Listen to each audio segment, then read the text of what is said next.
Àwọn iléeṣẹ́ ológun ilẹ̀ yìí ti tẹ sójà mẹ́rìndínlógún. Ohun tí wọ́n ṣe nìyí.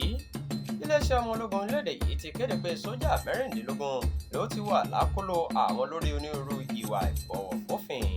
Wọ́n ní ìwádìí fi hàn pé ìwà tí àwọn èèyàn náà wù kò sẹ́yìn bí wọ́n ṣe ń kùnà láti gbé igbá orókè nínú ìdánwò ìgbéga ní gbogbo ìgbà àti bí wọ́n ṣe kùnà láti tẹ̀síwájú lẹ́nu iṣẹ́ wọn.